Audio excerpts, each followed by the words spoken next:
Nós saudamos a todos com a paz bendita e gloriosa do nosso amado e Salvador Jesus Cristo. Amém.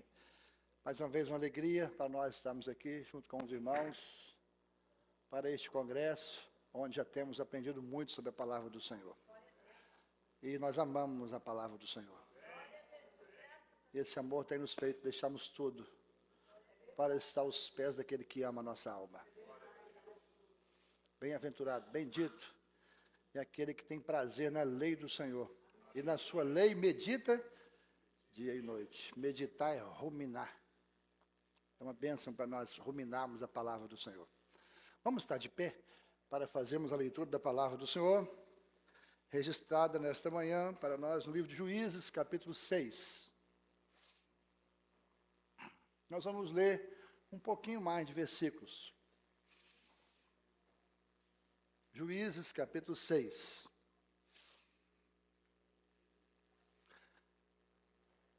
Nós vamos falar sobre o Deus que levanta homens e mulheres improváveis para uma missão extraordinária.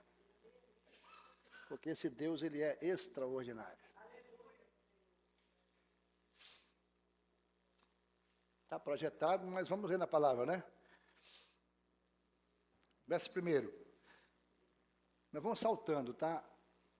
Alguns versículos e vamos lendo outros. Porém, os filhos de Israel fizeram o que parecia mal aos olhos do Senhor, e o Senhor os deu nas mãos dos midianitas por 7 anos. E prevalecendo a mão dos midianitas sobre Israel, fizeram os filhos de Israel para si, por causa dos midianitas, as covas que estão nos montes, as cavernas e as fortificações. E sucedia que, semeando Israel, os midianitas, os amalequitas e também os do Oriente, vinham contra eles e punham-se contra ele em campo e destruíam os frutos da terra até chegar a Gaza. E não deixavam mantimento em Israel, nem ovelhas, nem bois, nem jumentos. Verso 11. Então o anjo do Senhor veio e assentou-se debaixo do carvalho que está em Ofra, que pertencia a Joás, a Biesrita, e Gideão, seu filho, estava malhando trigo no lagar para salvar dos midianitas. Então o anjo do Senhor lhe apareceu e lhe disse: o Senhor é contigo, varão valoroso. Mas Gideão lhe respondeu: ai, Senhor meu, se o Senhor é conosco, por que tudo isso nos sobreveio? E o que é que tem feito de todas as suas maravilhas que nossos pais contaram, dizendo: não nos fez o Senhor subir do Egito? Porém agora o Senhor nos desamparou e nos deu nas mãos do midianita. Então o Senhor olhou para ele e disse: vai nessa tua força e livrará Israel das mãos dos midianitas. Porventura não enviei eu? Verso 25. E naquela mesma noite que o Senhor lhe disse: toma o boi que pertence a teu pai, a saber, o segundo boi de 7 anos, e derruba o altar de Baal que é de teu pai, e corta o bosque que está ao pé dele. E edifica ao Senhor teu Deus um altar no cume deste monte, num lugar conveniente. E toma o segundo boi, e oferecerás em holocausto com a lenha que cortaram do bosque. Então Gideão tomou 10 homens dentre os seus servos, e fez como o Senhor lhe dissera. E sucedeu que, temendo ele a casa de seu pai e os homens daquela cidade, não fez de dia, mas fê-lo de noite. E levantando-se, pois, os homens daquela cidade de madrugada, eis que estava o altar de Baal derrubado, e o bosque estava ao pé dele, cortado, e o segundo boi oferecido no altar que ele fora edificado. E uns e outros lhe disseram: quem fez esta coisa? E esquadriando, inquirindo, disseram: Gideão, filho de Joás, fez esta coisa. Então os homens daquela cidade disseram a Joás: tira para fora o teu filho, para que morra, pois derribou o altar de Baal, cortou o bosque que estava ao pé dele. Porém Joás disse a todos os que se puseram contra ele: contenderei vós por Baal? Livrar-os-ei vós?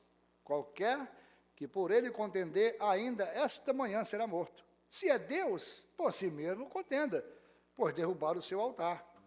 Por isso, naquele dia, lhe chamaram Jerubaal, dizendo: Baal contenda contra ele, pois derrubou o seu altar.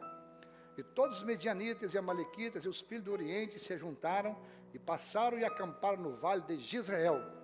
Então o Espírito do Senhor revestiu a Gideão, o qual tocou a trombeta, e os abiasritas se ajuntaram após ele. Até aí. Senhor, nós adoramos ao teu nome, por esta manhã na tua presença.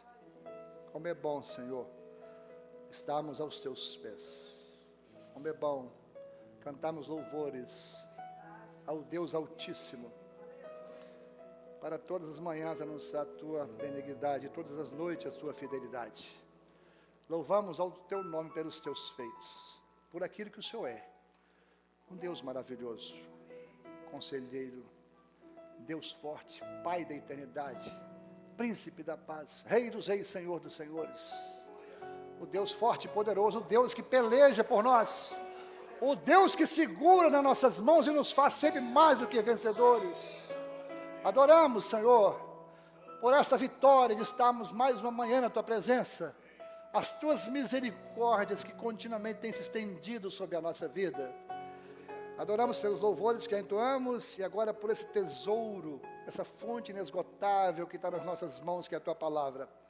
Que o Senhor possa aplicá-la aos nossos corações e que nos lábios do pregador a tua graça se derrame, Senhor, para que tão somente o teu nome venha a ser glorificado e que o teu Espírito possa conduzir todas as coisas, porque sem ti nada podemos fazer, Pai. Oramos na dependência do teu Espírito, em nome glorioso do Senhor Jesus. Amém. Assentados. A história dos juízes, o livro de Juízes, é uma história cíclica de uma tragédia espiritual. O povo peca, se afasta de Deus, Deus o disciplina. O povo busca Deus, clama a Deus, Deus levanta um libertador, Israel passa a viver um período de bênção. Novamente, Israel falha e vai ser sucessivamente. Eu sempre digo que o livro de Juízes é uma terra de montes e vales. Israel está na obediência, está no monte. Depois entra nos vales pela sua desobediência. Então o povo de Israel, o povo que foi redimido lá do Egito com mãos fortes, foi liberto da escravidão, esqueceu do seu libertador. O povo que tinha acabado de entrar na terra da promessa, esqueceu do Deus da promessa. Mais uma vez, eles passaram a viver debaixo da servidão. 7 anos sofrendo nas mãos dos midianitas, porque não tem como viver na desobediência e sermos vitoriosos. Israel está vivendo não uma crise política, social, econômica, militar, mas um colapso espiritual. Por quê? Porque abandonou o Senhor, virou as costas para Deus, passou a levantar ídolos de Baal, vivendo um verdadeiro sincretismo religioso, uma mistura. E tudo isso trouxe para o povo sofrimento, servidão. O povo que tinha vivido experiências maravilhosas com Deus, liberto do Egito, tantos sinais. Meus irmãos, o deserto foi o palco dos maiores milagres de Israel. No mínimo 4 por dia. Maná, todo dia. Água brotando da rocha, porque estava sede. Coluna de nuvem ao dia, para refrigerar. Sol corticante, à noite, coluna de fogo. Então aquele povo vivia de milagres. Milagres extraordinários. E aquele povo esqueceu do Senhor. E por vezes, meus irmãos, nós às vezes atribuímos as nossas crises ao diabo. Não é assim? Está passando uma luta, desemprego, o que foi? É uma ação do diabo. Problema no lar, é uma ação demoníaca. Uma enfermidade, é uma ação diabólica. Mas nem sempre é assim. Às vezes os problemas que nós estamos passando, nossas crises, a culpa é de quem? Nós. Israel estava passando, não era culpa do diabo, era culpa deles. A Bíblia vai dizer aqui no primeiro versículo, eles fizeram o quê? o que parecia mal aos olhos do Senhor. Mas nós gostamos de atribuir as crises aos outros, nós não gostamos? Nós somos o quê? Gostamos de transferir culpa. Por que está acontecendo isso? Isso foi o diabo. Não, meu irmão. A maioria das nossas crises somos nós que desobedecemos a Deus. Israel vivendo esse momento, a situação terrível. 7 anos, meus irmãos, sofrendo debaixo das garras dos midianitas.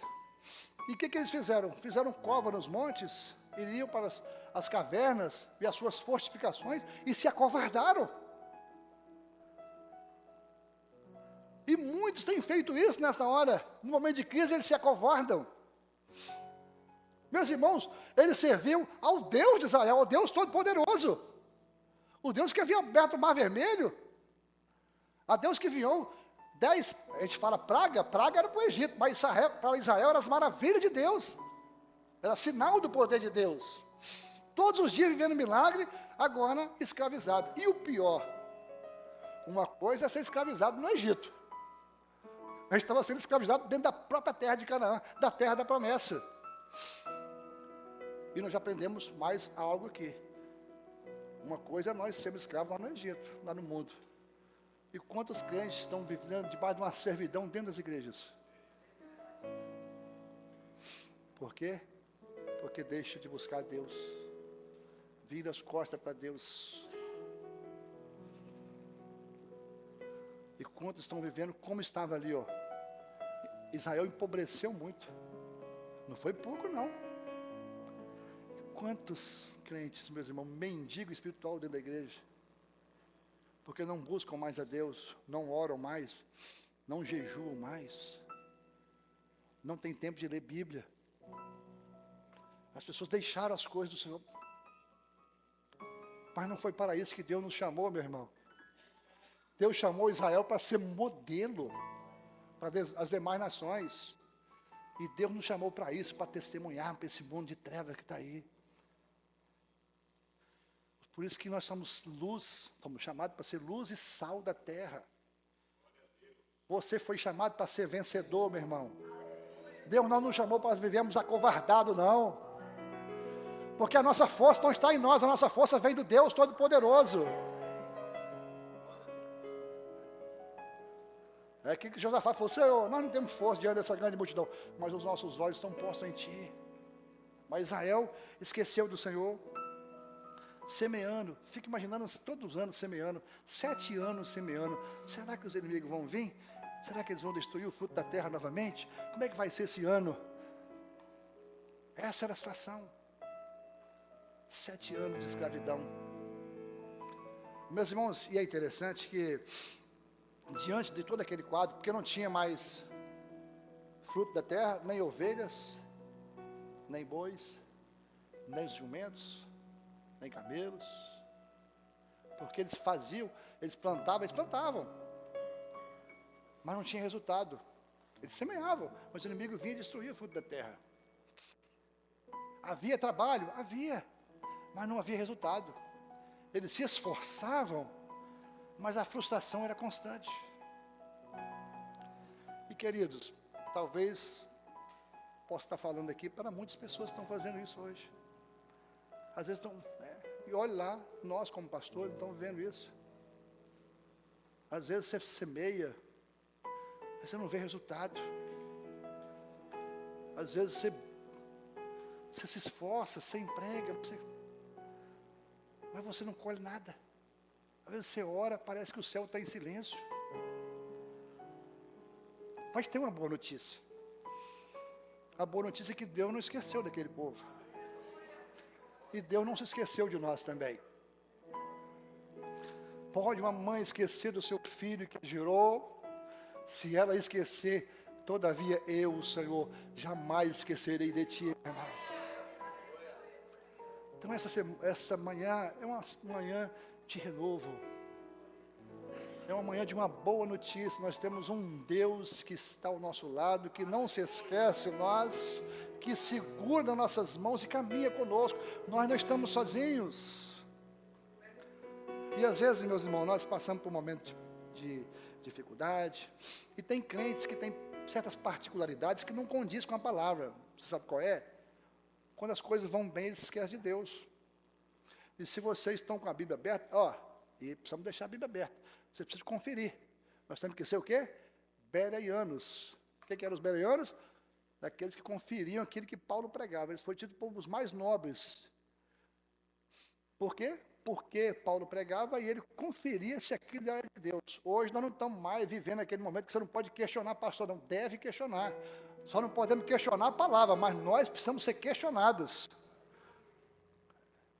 Pregador não é o dono da verdade. A verdade está com a palavra. Deus não tem compromisso com o pregador. Deus tem compromisso com a sua palavra. Se o pregador está pregando a palavra de Deus, aí está tudo certo. Então nós precisamos de conferir. E vocês vão conferindo aí, se é isso mesmo. Então, confere comigo aí, no último versículo do capítulo 5. Nós lemos 6. O que a Bíblia vai dizer? E sossegou a terra por 40 anos. Quer dizer, a terra estava sossegada. 40 anos, e o que eles fizeram? O que muitos crentes fazem nessa hora? Está tudo muito bem, para que buscar Deus? Mas são crentes de igreja, não são crentes de Jesus. Porque o servo de Deus, ele está servindo ao Senhor, seja no momento de crise, na luta, na bonança, a situação que ele tiver, ele está servindo, ele ama o seu Senhor, ele tem prazer nas coisas do Senhor. E Israel, como se afastou do Senhor, vivendo esse momento difícil, nós vamos ver que os amalequitas e os midianitas tornaram-se o chicote da disciplina divina. Eles não eram simplesmente um inimigo externo, eles eram um instrumento pedagógico de Deus. Porque aquilo que o tempo de bonança, de prosperidade não ensinou, a fome e a escassez vai ensinar. As cavernas que eles estavam escondidos se tornaram um púlpito silencioso, pregando arrependimento. E meus irmãos, de toda a disciplina de Deus é um ato de misericórdia disfarçado. Deus disciplina o seu povo. Às vezes fere o seu povo para não destruir. Porque Deus ama o seu povo. E é isso que Deus faz. Mas a palavra diz que eles vivendo esse momento difícil, eles clamaram a Deus. E Deus enviou o profeta na hora. Pode ler, se você quiser ler. Está aqui no versículo 9. Né? Começou no 8, né? E o clamaram, Deus enviou um profeta. Só que o profeta daquela época não é esse de hoje, não. Que só profetiza bênção. O profeta veio e falou a verdade com eles. Deus fez isso, tirou vocês do Egito, Deus livrou vocês. E o Senhor falou assim, mas vocês, depois de tudo aquilo que eu fiz, vocês não me deram ouvido. Esse é o profeta de Deus. Profeta de Deus, meu irmão, pregador de Deus é que prega a verdade. Ele não está aqui para passar a mão sobre o pecado, sobre os erros dos outros, não. É a verdade que liberta, e conhecereis a verdade, e a verdade vos libertará. Nós precisamos de ouvir a verdade. E a verdade de Deus é uma bênção para a nossa vida. O pastor pregou ali e falou sobre o comichão no ouvido. Sabe o que é comichão? Comichão, ele já é coceira no ouvido, é ávido por novidade. Tem gente que quer novidade. Meus irmãos, a palavra de Deus, ela é a verdade. E o que Deus fala é o melhor para cada um de nós. Então nós, como servos do Senhor, nós precisamos de falar a verdade. E o profeta veio e falou a verdade. E a verdade é que é uma bênção na nossa vida. E aí, tinha Gideão, aparece Gideão. Nesse momento de crise, nesse momento sombrio, nesse momento escuro, de densas trevas, Deus vai acender uma pequena chama, chamada Gideão. Um homem simples, comum, tímido, a família dele era mais pobre, o menor da sua casa, um homem que não tinha nada, não era um general de guerra, não era um soldado, um homem treinado em batalha, um homem simples, como eu e você, mas que Deus chamou ele, comissionou ele para realizar uma missão gloriosa, extraordinária. E é isso que Deus quer fazer conosco nesta manhã. Para mostrar que tudo é graça de Deus. Ele não estava num palácio. Não estava lá liderando um grande exército. num lugar simples, num lagar. E Deus visitou um lagar. E Deus continua passando pelos lagares da vida, chamando um homem simples, porque isso é graça. Não foi Gideão que foi a Deus, foi Deus que veio. Não foi Gideão que escolheu ao Deus vivo, foi o Deus vivo que escolheu Gideão. Aquela missão nunca esteve na mente dele, mas estava na mente de Deus. Algum dia na sua vida passou na sua mente, você estaria aqui neste lugar? Eu nunca imaginei que eu estaria aqui. Mas era um plano de Deus.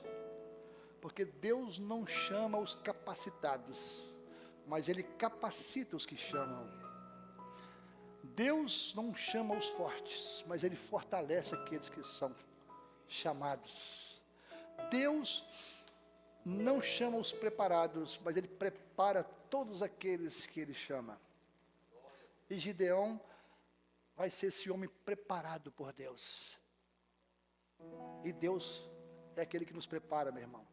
Talvez você está aqui nessa manhã, eu sou tão simplesinho, eu não conheço muita coisa, eu sou tão, com pouco conhecimento, eu não tenho condição nenhuma, mas meu irmão, é assim que Deus quer, é Ele que te capacita, é Ele que nos capacita.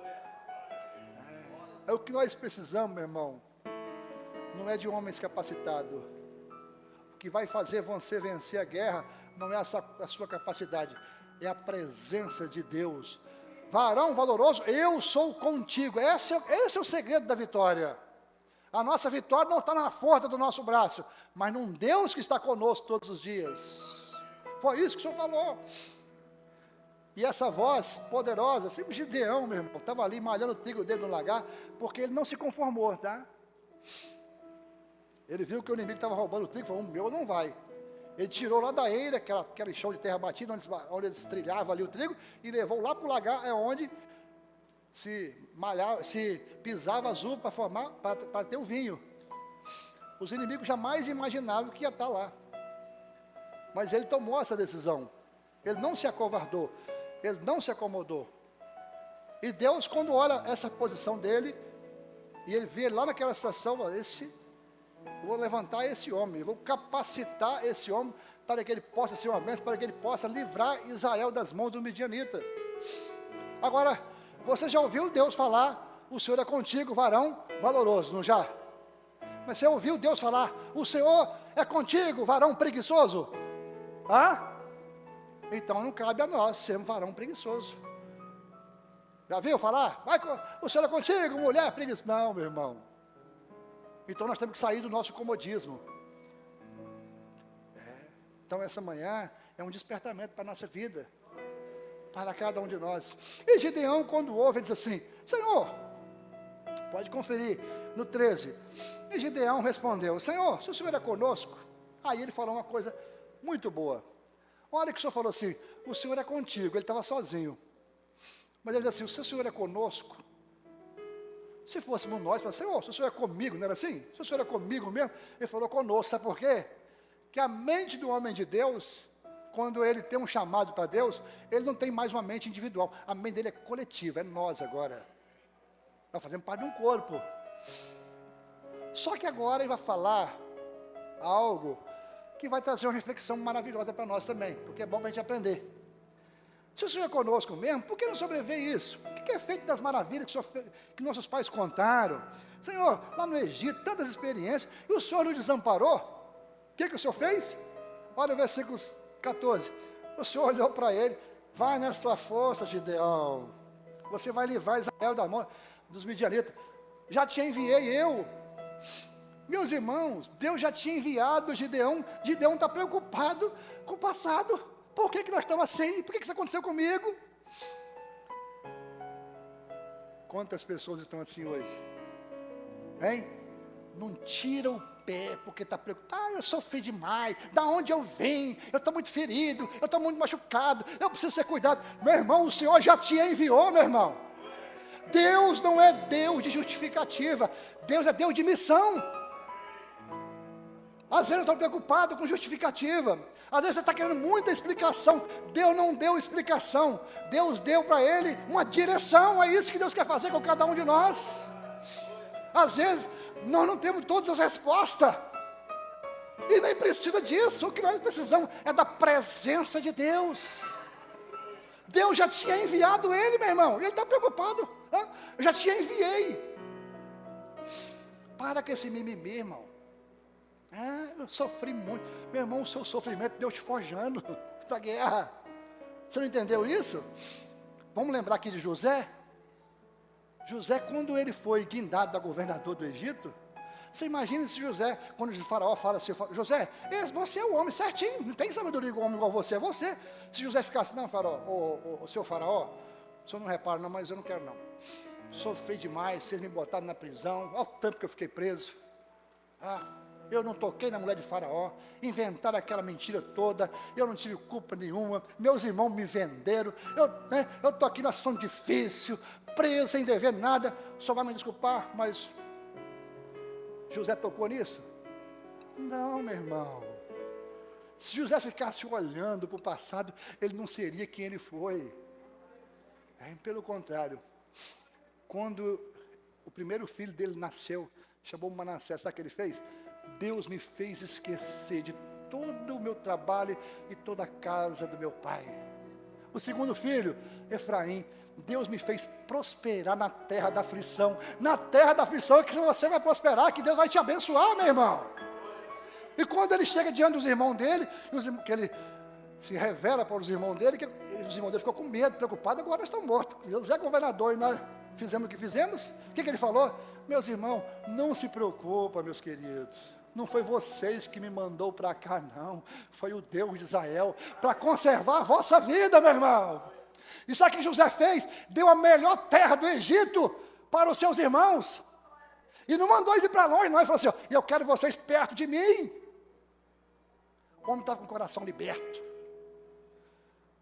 Liberto para amar, para viver o que é o projeto de Deus na nossa vida. Meus queridos, José entendeu. Sabe por quê? Porque Deus tinha algo grande para ele. Lá na casa do pai dele, quando teve os sonhos dele, Deus tinha algo maravilhoso para ele. E ele agora entendeu isso. Que ele não podia guardar rancor no seu coração, precisava estar liberto. E quando, meus irmãos, quando os irmãos dele vêm de ele, sabe o que ele estava fazendo? Deus tinha um projeto para ele.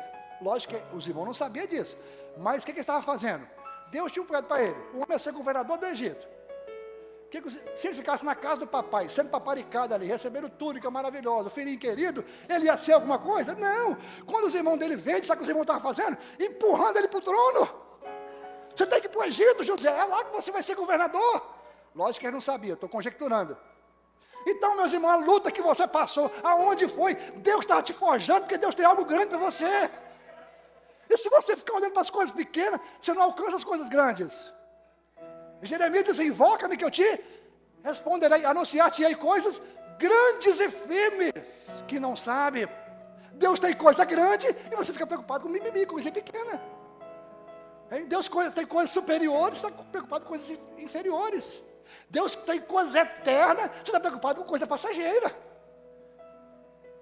Tem casamento que está uma luta, porque a mulher não esquece, ou o homem não esquece, daquilo que aconteceu há 5, 10, 15, 20 anos atrás. Deus tem coisas grandes para o seu lar, para a sua família, para a sua vida. Então, e você agarrado lá em pequenas coisas, meu irmão. Olha como Deus usou Gideão, um simples camponês. Foi um homem que livrou Israel das mãos do midianita. Se Deus usou aquele homem, Ele pode usar cada um de nós aqui. Mas ele se colocou nas mãos do Senhor. Ele foi um instrumento nas mãos do Senhor. E aí Paulo diz assim, esquecendo das coisas que para trás fico, avançando para a questão diante de mim, prossigo para o alvo, para o prêmio da soberana vocação de Deus em Cristo Jesus. Esquece, irmão, hein? E lembra de uma coisa, mas pode lembrar, aquilo que eu passei, Deus estava me forjando. Deus estava me preparando, porque Ele tem coisas grandes para nós. Igreja é o lugar que tem mais problema. E não é na nossa igreja só não. A de José foi assim, a de Davi era assim. A de Jesus. Meus irmãos, você sabe como é que nós amadurecemos? Ninguém amadurece no conforto, não. É os desertos da vida que nos faz amadurecer, meu irmão. É o deserto que vai mostrar para você quem você é, vai revelar você. Aonde as distrações desaparecem, é você e Deus. O deserto é a escolha superior do Espírito Santo na nossa vida. Como nós vamos tomar posse de uma grande missão? Como você vai viver esse chamado maravilhoso se você não enfrentar primeiro as suas desilusões, os seus fracassos? Nós temos que enfrentar isso, irmão, com o Senhor. Você sabe quando é que nós amadurecemos de verdade? Um grande sinal de amadurecimento é quando você permanece em paz, não tendo todas as respostas, porque você sabe que Deus já te enviou. Deus já nos enviou. Você sabe como é que nós amadurecemos? Quando nós paramos de perguntar: Senhor, por que isso aconteceu comigo? E justamente comigo, Senhor, por que isso? E nós passamos a perguntar: Senhor, no que isso está tentando me transformar? Ei, você está passando por traição, por problema, por crise, aonde quer que seja, pergunta-se: Senhor, o Senhor está querendo me transformar em quê? Senhor, o Senhor está me forjando para a batalha, Senhor? É isso mesmo? Então faça essa pergunta: Senhor, eu não vou perguntar mais por quê, mas para quê? Deus tem um projeto para nós, e é assim que nós convivemos na batalha.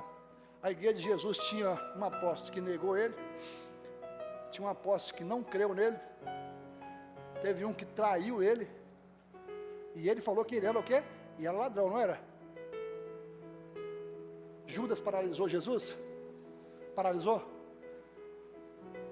Eu vou falar uma coisa aqui, está filmando, né? Você sabe quando é que você vai amadurecer de verdade? O dia que você souber, pode ter ladrão, pode ter traidor, pode ter o que for, mas isso não te paralisa, porque você está olhando para Jesus. Hebreus diz, nós estamos rodeados de uma grande testemunha, deixamos o pecado, o embaraço e corramos com paciência a carreira que nos está proposta, olhando para Jesus, o autor e consumador da nossa fé. Pelo gozo que estava proposto, suportou a cruz, desprezou a afronta, assentou-se à destra de Deus. Meus irmãos, se nós vencermos, se nós olharmos para Jesus, nada vai te paralisar, e nós vamos um dia sentar no trono. João já viu o trono, e os 24 anciãos em roda do trono, a igreja estava lá, você já estava lá, foi isso que Deus fez conosco. Ele nos tirou do sepulcro, e nos fez assentar nos lugares celestiais. Então Gideão, o Senhor falou: vai na sua força, Gideão. E aquela voz que ecoou aquele dia: o Senhor é contigo, varão valoroso. Que essa voz possa ecoar aqui nesta manhã. Homem valoroso, mulher valorosa, pastor valoroso, o Senhor é contigo. Deus já nos enviou, tem uma grande missão, uma grande comissão para a nossa vida, meu irmão. Vamos olhar para o autor e consumador da nossa fé, e nada vai nos paralisar. E nós vamos sempre ser vitoriosos, não pelo força do nosso braço, mas pelo Deus maravilhoso que nós servimos, que está conosco todos os dias. E Gideão falou assim: Senhor, é isso mesmo, o Senhor falou mesmo, dá um sinal. Foi lá pedir um sinal, foi lá, fez uma oferta, e o anjo veio. E o anjo ali, aquilo ali é o que se conhece hoje por teofania, que é Deus na pessoa de um anjo ali. Era um anjo, mas era o próprio Deus que estava ali falando com Gideão. E Gideão foi: Senhor, eu vou levantar um altar. Levantou um altar ao Senhor ali, e o altar, que o nome significa altar de paz. E o servo de Deus não fica dentro de igreja causando intriga, guerra, não. O servo de Deus, ele tem um altar de paz. Mesmo estando em constante guerra, mas nós vivemos a paz gloriosa do Senhor na nossa vida. Aí o Senhor falou com ele: Gideão, está tudo certo, esse altar está muito bom. Mas agora, que é o texto que nós lemos. Naquela mesma noite o Senhor falou assim: agora, Gideão, eu vou usar você. Mas primeiro, eu preciso de acertar alguma coisa na sua casa, Gideão. Tem um altar de Baal lá na casa do teu pai. Você vai pegar, tem um boi lá, você vai matar o boi, você vai derrubar o altar, você vai cortar o bosque, para depois eu enviar você para a guerra. O que Deus estava falando? Gideão, eu vou usar você, mas primeiro eu vou trabalhar em você. Gideão, antes de você levantar um exército para lutar lá fora, você vai erguer um altar para o seu Deus, dentro da casa do seu pai. Antes de você levantar a espada contra os midianitas, você vai levantar um machado para derrubar o altar de Baal na sua casa. Antes de você vencer uma guerra externa, você vai ter que fazer uma demolição interna. Antes de você livrar os midianitas, o Israel da mão dos midianitas, você vai livrar Israel da idolatria. Porque, meus irmãos, nós queremos vencer lá fora, mas às vezes nós estamos sendo derrotados dentro da nossa própria casa. Às vezes tem um ídolo lá dentro da sua casa. E Deus estava confrontando Gideão. Porque Gideão, ele não podia ir para a guerra e ser vitorioso, eles iam chegar e ia falar que foi quem? Baal que deu a vitória. Então nós, como servos do Senhor, precisamos entender que às vezes há coisa na nossa casa que precisa ser destruída. Às vezes tem um ídolo lá. Às vezes não tem uma imagem lá em si de Baal, mas tem um ídolo que você gosta muito. E Deus estava falando isso com Gideão. Primeiro vai começar na sua casa. Meus irmãos, a maioria dos problemas que tem na igreja, sabe de onde vem? Dentro de casa. A maioria dos problemas que vem na sociedade começa em casa. Uma família sadia gera uma igreja sadia. Uma igreja sadia gera uma sociedade sadia. E uma sociedade sadia, uma nação sadia. Por que que hoje nós temos, vocês falam 60, 70 milhões de evangélicos e nós não vemos tanta corrupção nesse país? Porque na verdade não se transformaram. Porque senão a nossa sociedade seria outra. Nosso bairro seria outro, nossa família seria outro. E às vezes, nós até levantamos um altar lá fora, para os outros ver. Aquilo que o pastor falou aqui, ó, a fachada, a hipocrisia, a máscara. Mas dentro de casa nós não temos um altar ao Senhor. Então, Gideão, eu vou mudar a situação de Israel. Agora, você vai ser o agente confrontador. Você está disposto a isso, Gideão? Então Deus quer mudar a nossa história. A história da nossa casa, do nosso bairro, da nossa família, da nossa igreja. E quem vai ser esse agente confrontador? Vai ser você, meu irmão. Você está disposto a renunciar? Porque nós queremos uma igreja boa, mas nós não queremos ser igreja boa. Quem aqui quer uma igreja boa? Todo mundo quer. Quem quer uma igreja amorosa? Ama, meu irmão. Seja a igreja boa que você quer. Primeiro Deus trabalha em nós, para depois trabalhar através de nós. Então Deus estava falando com o Gideão, é isso. Ele está falando para nós hoje, tem algo que precisa ser destruído dentro da casa. E agora, pasmem, o altar de Baal não estava no templo pagão não, estava dentro do quintal. Como é que Deus ia dar vitória para um povo desse? Às vezes nós queremos vitória, né? Nós queremos que Deus mude a circunstância. Ah, Senhor, só podia fazer assim, podia. Mas Deus quer mudar, é o nosso coração. É o seu coração, meu irmão. Porque é do coração que procede a saída da vida. E é isso que o Senhor quer fazer. E o Senhor falou com Gideão, Gideão, derruba o altar. Sabe por quê, Gideão? Você não vai consertar as coisas lá fora, se você não consertar primeiro dentro de casa. Toda reforma vai começar no lugar mais difícil. E o lugar mais difícil é onde? É a nossa casa. Confrontar nossa casa, nossa família, é difícil. Às vezes nós apontamos o dedo para o filho dos outros, mas para o nosso não. Às vezes nós apontamos o dedo para a mulher dos outros, para o marido dos outros, mas para o nosso não. É mais fácil apontar o dedo. Mas nós precisamos confrontar primeiro é a nossa casa, meu irmão. É a nossa família. Davi foi um guerreiro, um homem que enfrentou gigante, enfrentou urso, leão, exército. O homem não tinha medo não, e vencia tudo. Mas não confrontou a sua família. E você vê o desastre que foi na família. Porque não confrontou. Meus irmãos, o que é que Deus está falando na palavra para nós hoje? Vamos derrubar aquilo que está na nossa casa. Às vezes, sabe o que é o ídolo lá? Às vezes a internet é um programa que você está assistindo, você não tem tempo mais para Deus, na televisão. A internet em si é uma benção, mas se você não souber usar, não estou dizendo que é problema usar, não. É saber usar, tem tempo para tudo. Às vezes está cheio de ídolo na sua casa, e você não sabe. E Gideão podia dizer assim, Senhor, o boi é do papai, o altar é do papai, o bosque é do papai, isso vai dar problema. Gideão, eu sou contigo. Então tem coisa que você vai tomar certo tipo de atitude que vai desagradar muita gente. Meu irmão, mas importa agradar a Deus do que agradar homens. Não, o pastor falou aqui agora do pragmatismo. Volta e meia te vê na igreja. Podia fazer assim, que furar do lugar faz assim. Pragmatismo, irmão. Nossa preocupação é fazer a vontade do Senhor. E uma igreja que é bíblica de verdade, meu irmão, dificilmente você vai ver ela cheia demais. Porque muitos não querem mais ouvir a verdade. O povo gosta de oba-oba, de emocionalismo. E não tem coisa melhor do que viver a palavra de Deus. Deus tem o melhor para nós. Eu só vai e confronta, Gideão, vai lá.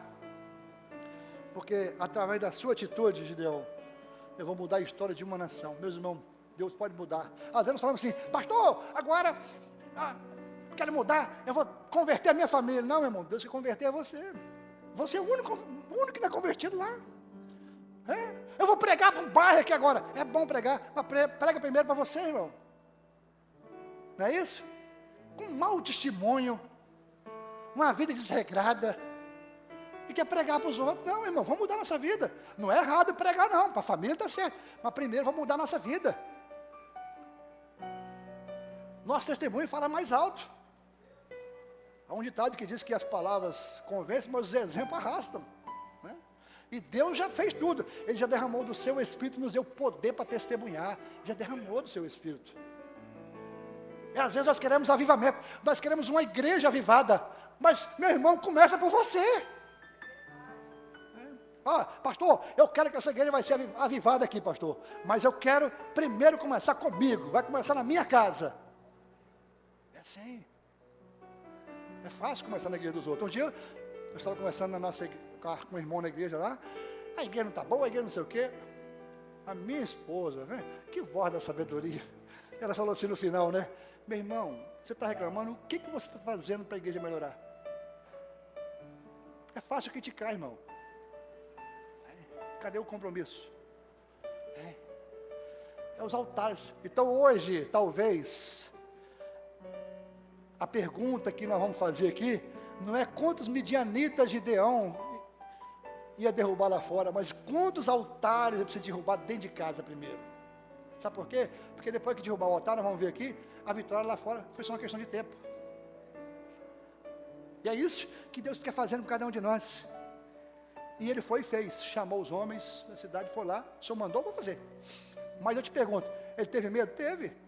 A Bíblia diz que ele nem fez de dia, fez de noite. E está certo, irmão. Não quer dizer que você não possa ter medo de alguma situação, não. Mas fé, sabe o que é fé? É você continuar obedecendo, mesmo com medo.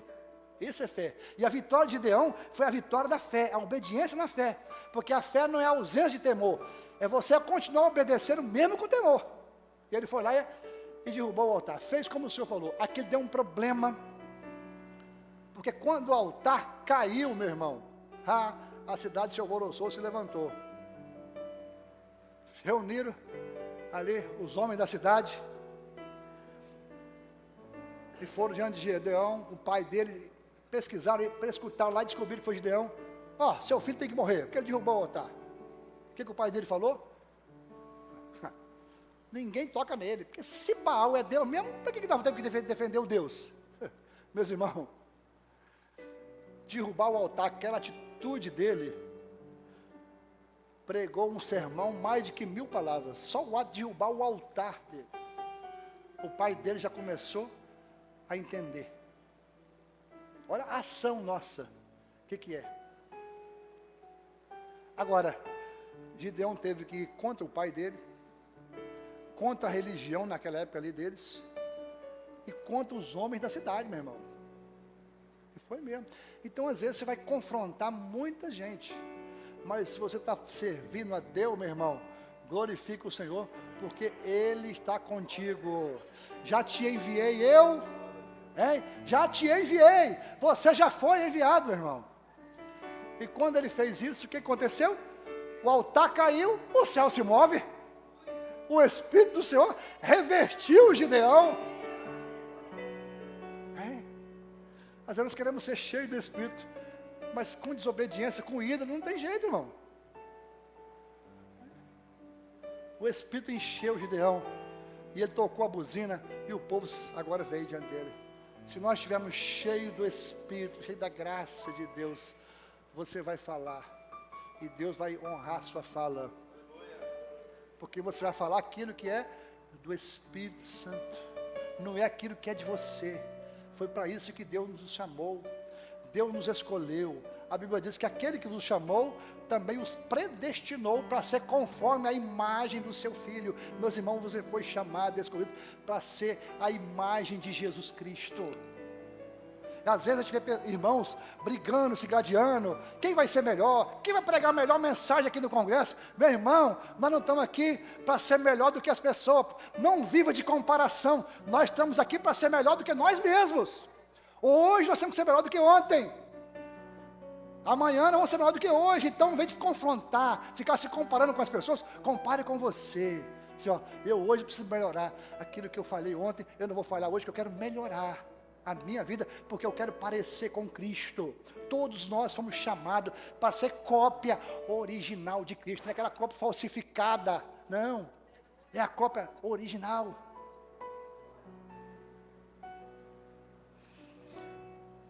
Nilson falou que vai vir aqui e vai me tirar daqui, se eu passar do horário, mas ele não está aqui não, né? Graças a Deus. Gideão derrubou o altar, o Senhor revestiu Gideão, e ele agora vai lá. Agora nós já vamos entrar no capítulo 7. Tá? Gideão foi lá na fonte de Harod, que é a fonte do medo e terror. Olha onde ele e reuniu o povo, chamou o povo, 32 mil. Um exército grande, hein? 32 mil. E o exército do inimigo, sabe quanto era? Aproximadamente 135 mil. Isso significa que cada soldado do exército ali de Gideão tinha que matar 4. Era um pouquinho mais de 4, arredondado 4. Já é difícil, né? Mas o Senhor desceu, falou assim, vou passar em revista esse exército de Gideão. O Senhor falou assim, Gideão, tem muita gente aí. Tem gente demais. Se eu der os midianitas na mão de vocês, com esse monte de gente aí, eles vão achar que agora é deles. O que Deus vai fazer? Eu vou diminuir a quantidade de homens, a confiança no homem, para que eles possam viver na dependência minha. E Deus começa a diminuir. Meus irmãos, grava bem isso. Às vezes tem coisa diminuindo na sua vida, às vezes não é castigo de Deus, não. É Deus te preparando para a batalha. Quando Deus diminui, olha que coisa maravilhosa. É menos homem, mais Deus.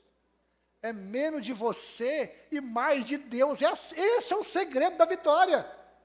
A vitória é Deus pelejando por nós.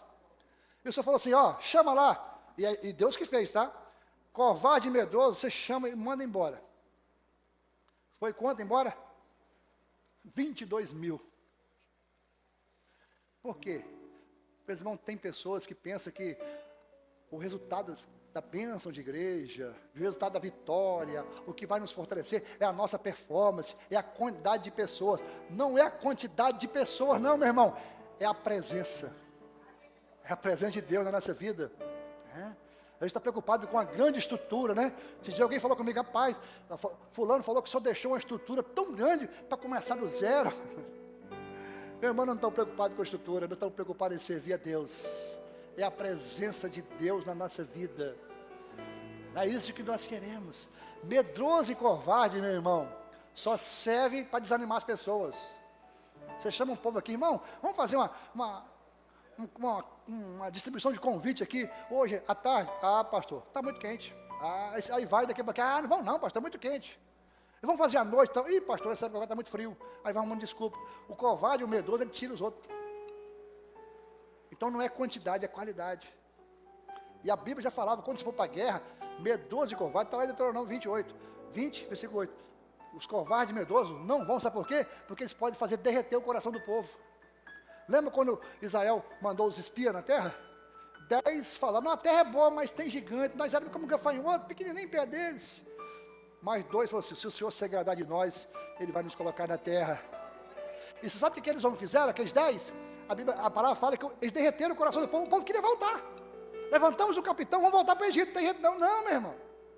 Medroso e covarde é assim. Mas nós não somos covardes, nem medrosos, não é isso? Amém. Podia ser até hoje, não vamos ser mais. Aí o senhor falou assim, o senhor passou a revista, quem faz é Deus, tá? Quem separa é Deus, não é homem não. O senhor falou assim, tem muita gente ainda. Agora eu pergunto, eu falei com os irmãos aqui, Gideão também estava com medo, mas o medo dele não é aquele medo de você desistir, apavorado, não. Mas eles não, estavam apavorados.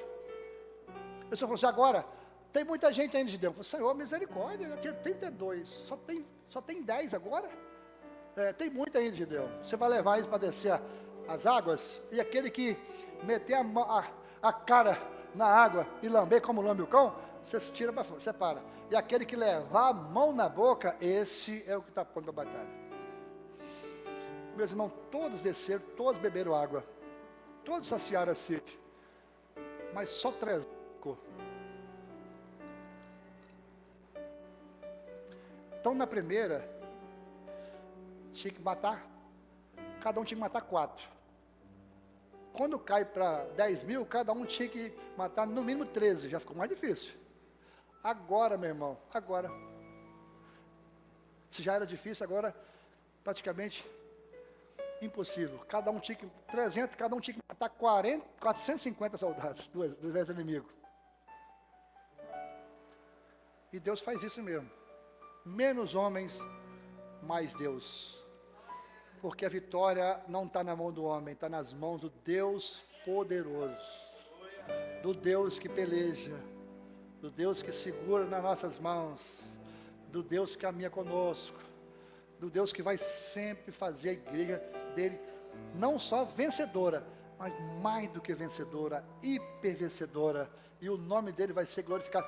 Deus não divide a glória dele com ninguém, meu irmão. Não pensa você que vai vir para cá, e pregou a mensagem, que você é o povo. Não, meu irmão. O pregador sabe o que é? Se ele foi bem, a glória de Deus. E se ele não pregou bem, o erro foi dele que não estudou, que nos preparou, que não se encheu do Espírito. Então, de qualquer jeito, a glória não é do homem, a glória é de Deus. Louvado seja o nome do Senhor, porque tudo é dele, por ele e para ele, são todas as coisas, meu irmão. E Gideão agora, 300 homens.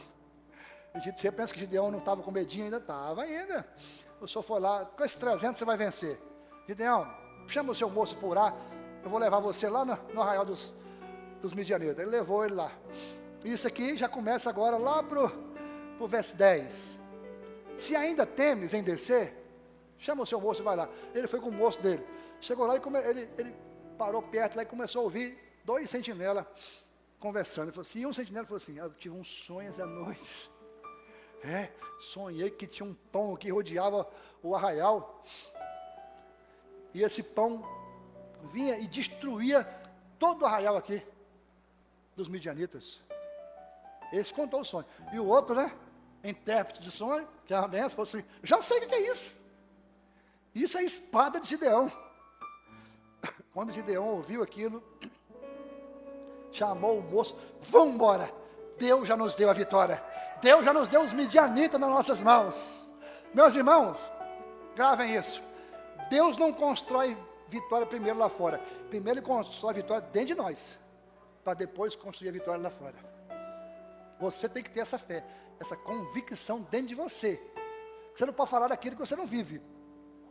E Gideão já foi, agora vamos embora. Deus já não deu a vitória. Ele reuniu os 300, dividiu, você já conhece a passagem, dividiu em 3 grupos de 100. E falou assim, deu para eles espada, lança, garrucha, 38, cântaro na mão, trombeta e uma tocha acesa dentro.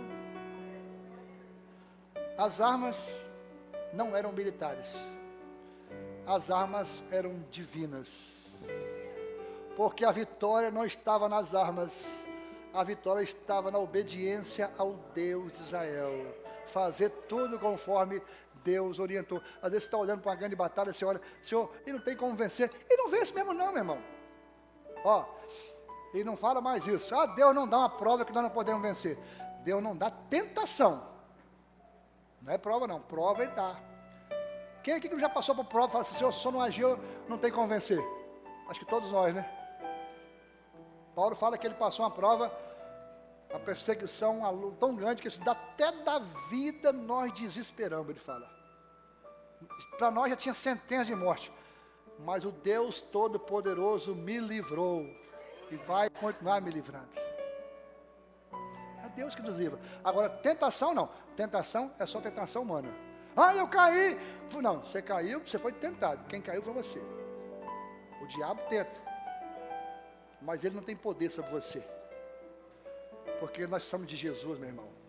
Nós somos selados com o Espírito Santo da promessa.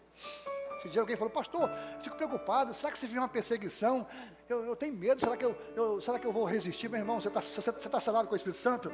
Nada vai atrapalhar, nada vai te impedir. Foi Deus que te selou, meu irmão. Você está selado. Quem vai tirar esse selo? Se foi Deus. Hein? Nem a morte, nem a vida, nem os principados, nem os anjos, nem a potestade, nem o presente, nem o porvir, nem criatura alguma, porque nada poderá nos separar do amor de Deus que está em Cristo Jesus. Mas em todas essas coisas, nós somos mais do que vencedores por aquele que nos amou. Se Deus é por nós,